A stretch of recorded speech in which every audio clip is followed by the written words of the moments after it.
Tonight's caller brings us a fearsome fable about an encounter with America's most popular paranormal primate.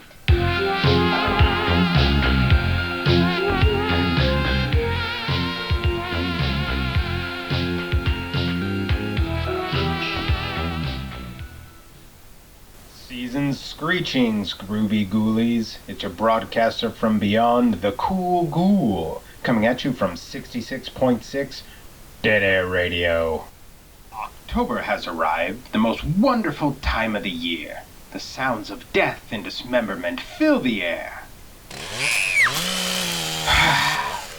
It chills my heart with joy. Let's kick off the month with a scary story from our 13th caller.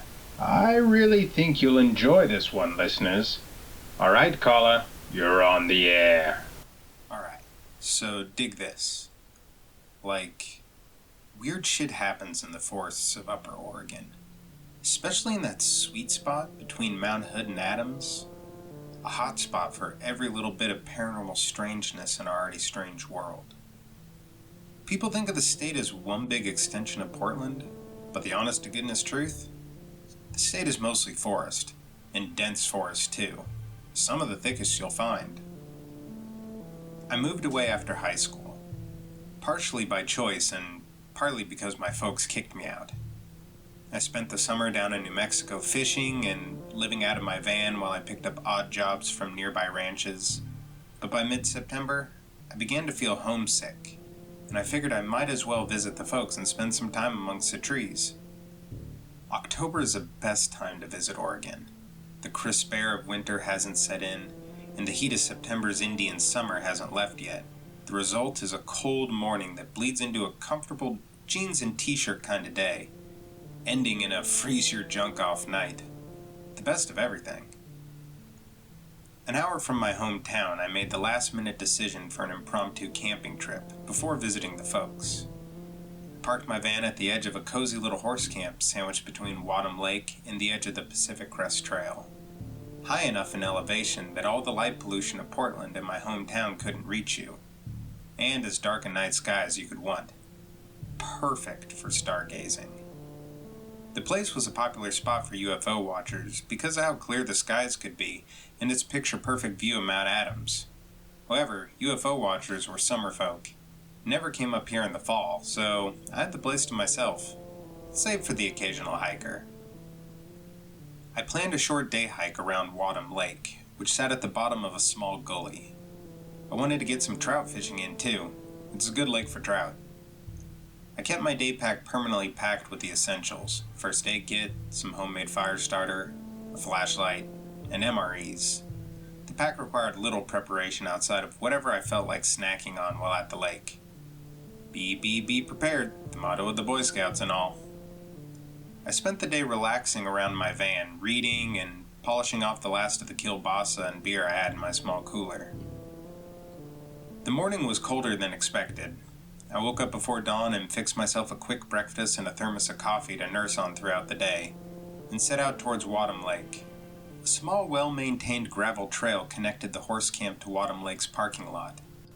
The trail snaked its way down the side of a large hill, a steep slope covered by thick ferns and blackberry bushes, and decorated by small winter waterfalls which fed into a ditch at the side of the road. In the summertime, the waterfalls dried up until the autumn rains came.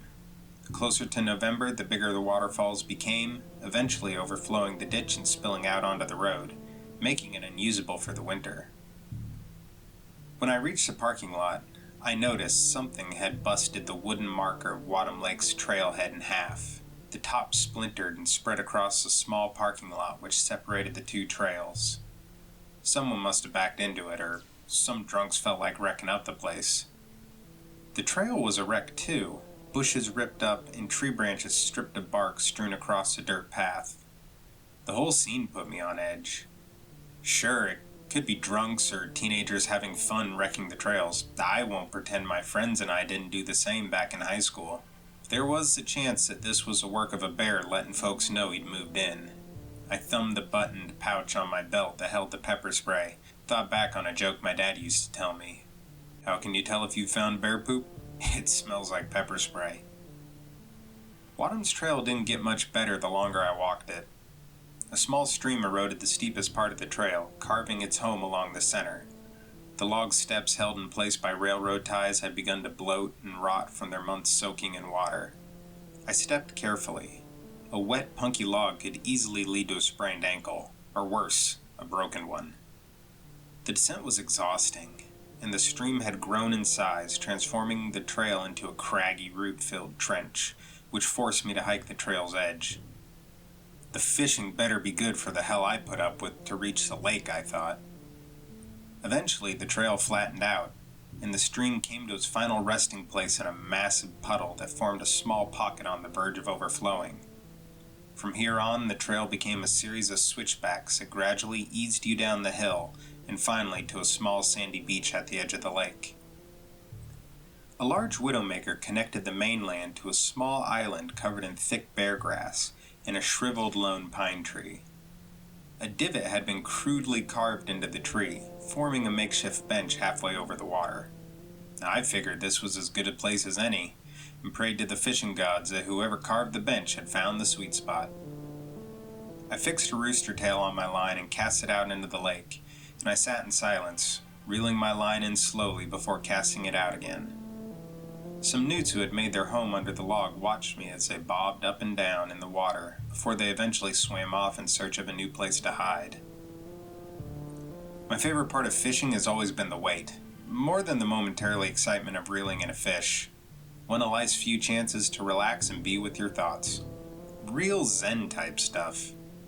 The splash of a trout echoed across the lake, and soon the occasional sound of fish jumping for low-flying bugs would break the silence. Now we're cooking, I thought, reeling my line back in and casting it out. I spent the day fishing, took a nap, and generally lost track of time while I soaked in all the nature. By the time the sky turned pink, I'd caught my limit, plus 2 extra. No one else around. Why not, I thought. The rock barely missed my head. Reflecting off the wood in a shower of splinters, my tackle box and cooler tumbled into the water behind me. I grabbed the cooler out of the lake before the top could come off and release the fish. The second rock hit the water where my hand had been, showering me in cold spray. I tumbled into the water, the cooler and tackle box under each arm, and made my way to the shore. A whistle cut across the lake, sharp enough to sting my ears despite the great distance. "Stupid punk," I yelled back, still catching my breath. Thought I could make out the vague shape of a man amongst the pines, some crazy with a slingshot or something. I remembered the splintered sign from the trailhead, figured this was my cue to leave. I packed my gear and headed for the trail. Darkness came quicker than I expected, and soon I had lost the trail. Some point halfway along, the stream forked. I hadn't noticed the second stream on the way down, and I was more than an hour into following the wrong stream before I realized it. My flashlight did little to penetrate the thick forest, and I knew the best thing for me to do would be to stay put until morning. It wasn't the first time I'd spent a night in the woods, and it probably wouldn't be the last. The stream ran near a small clearing with 2 large rocks sandwiched together, so the middle created a small cubbyhole. Fallen trees surrounded the rocks, giving me enough wood to keep a fire going through most of the night. Perfect. Within no time, I had a nice stack of wood and a healthy fire blazing away. I tucked myself into the cubbyhole. It wasn't comfortable, but it was the best you could hope for in a situation like this. I started to drift off to sleep when I heard a strange knock-knock sound echo up from deep within the woods, reverberating off the trees from the lake below. There was a pregnant pause, and the sounds came again, closer this time. A wooden, rhythmic knock-knock. Pushed myself into the crevice until I felt the sharp rocks through my jacket and stared into the forest, now transformed by my fire into a wall of darkness. This place was full of fallen trees and widowmakers. Maybe that's the sound one makes before it falls. Sure. Or perhaps it was something else. A big bear marking its territory, a cougar, hill folk, any number of things. I shook my head free of the thoughts. I was psyching myself out. It's nothing, I told myself. Normal woody sounds is all, like the creaks and groans of a house settling, just normal sounds. A howl erupted from the darkness, standing the hairs on the back of my neck and arms on end. My stomach tightened, my fight-or-flight instincts kicked in, and my mind screamed run.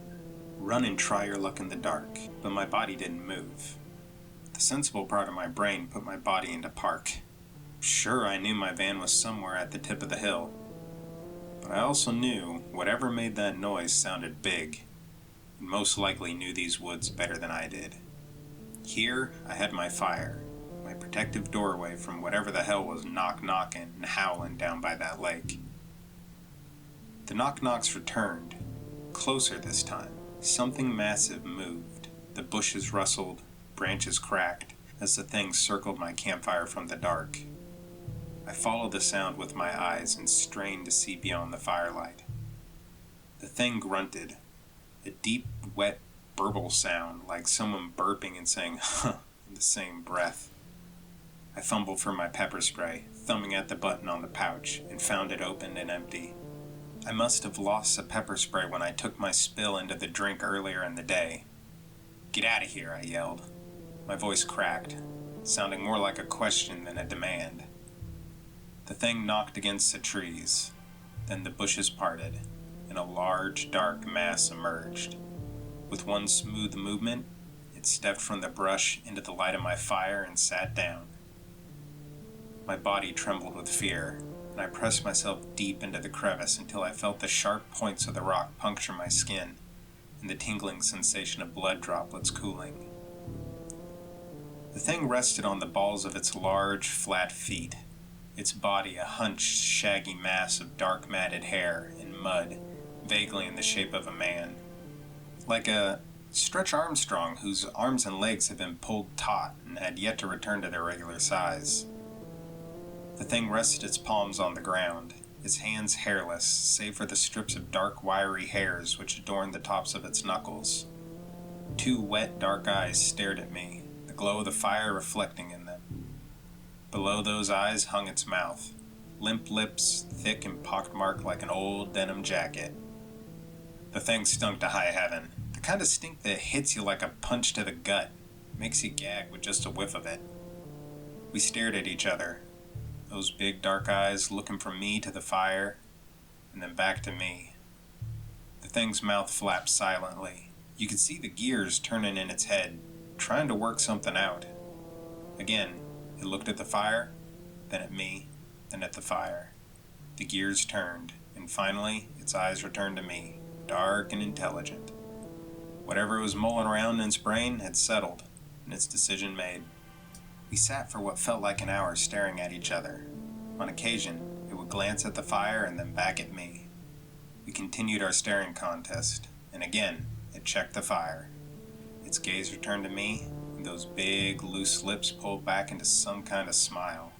Its large, shovel-like teeth glowed wet and yellow in the dim firelight, and I realized what had happened.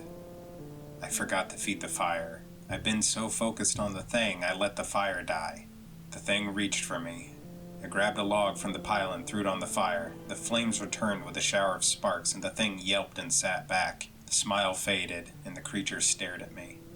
The fire kept it at bay. The thing had waited for the fire to die out. It wouldn't make a move as long as I kept the fire going. I side-eyed the wood that laid beside me, and there wasn't much left. Sure as hell not enough to last more than a couple hours of this. I looked back to the creature who was looking at my pile of wood. The gears were at work. It grunted and bobbed its head like it understood the situation. The thing's eyes met mine, and something told me it knew I'd eventually run out.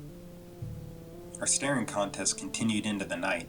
Each time the fire began to die, the thing reached for me, and each time I'd throw more wood on the fire. He'd sit back and wait and watch. Once again the fire dimmed, and I reached for wood, but felt dirt. I'd used it all. The thing's lips peeled back and that big sort of smile returned.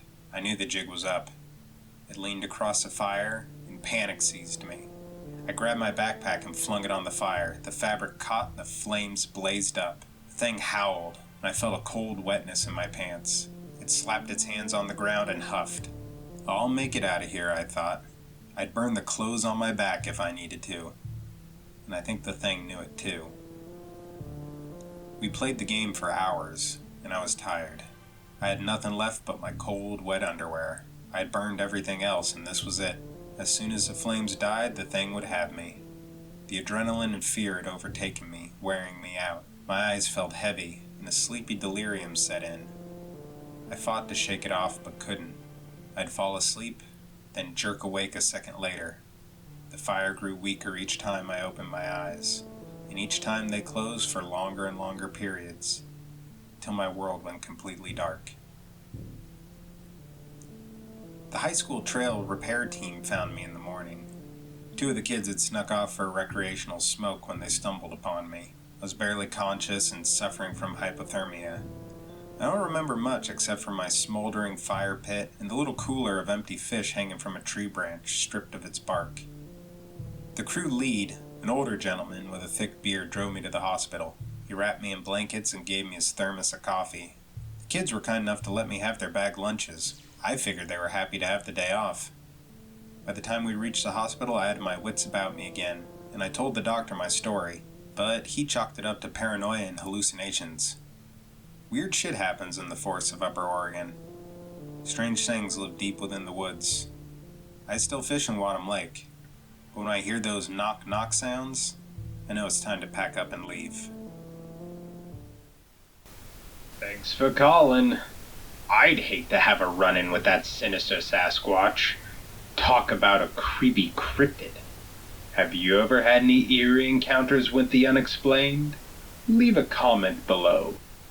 That's it for tonight's show, Groovy Ghoulies. But don't forget to like and subscribe.